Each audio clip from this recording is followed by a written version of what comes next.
To your point of how it doesn't wash away what's happened to us, and I think, losing Joel, my Yeah, son, is a good example. But it can sure as hell change your perspective on it.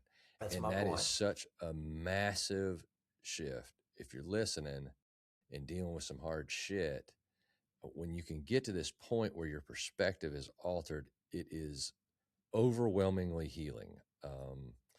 You walk around with, again, lack of a better way to define it, is victim mentality.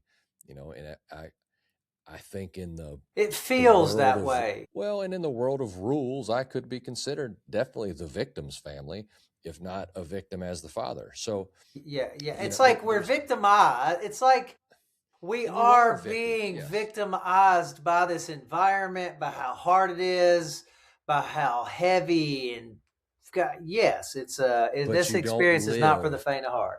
right. But you can't live as if you are the victim. So, as trauma is the definition of trauma is how the nervous system is overwhelmed, not the death of the child. So too is the way that we're processing this. We can be the victim of abuse or somebody dying or et cetera. We can be the victim, but that cannot define who we are as a person. That was an Yeah. incident. This is how we are. So are those beliefs, all that shit that I was saying builds up and creates our existence.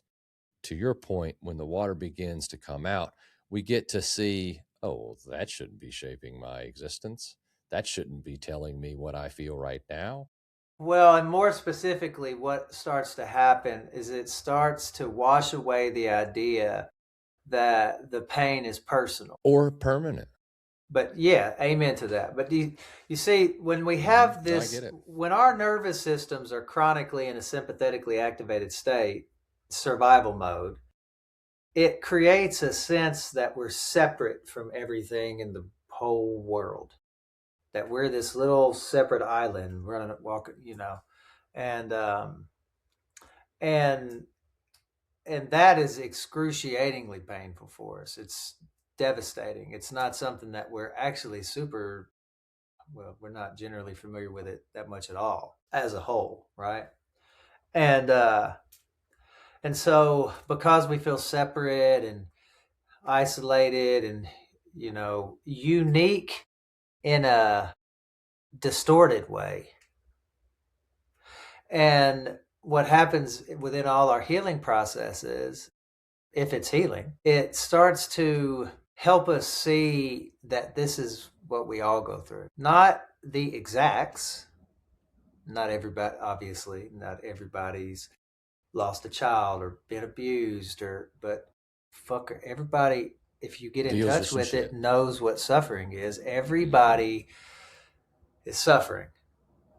And what happens for us generally, it can take a whole lot for us to really get in touch with that. And when we get in touch with it, it actually starts to connect us with all of humanity, right? It starts to minimize that sense of like, I'm being punished,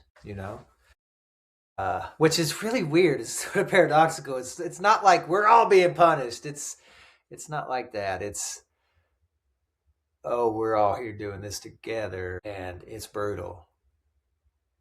Yeah, You trying know, to figure it out. yeah, If we could see ourselves on the moon and trying to yeah. figure it out and all that, it would be simplified down. But because we're on Earth, and to your point, we've been here for a really, really long time, just the species, it seems a little different. Like we should have already figured it out. I don't know. So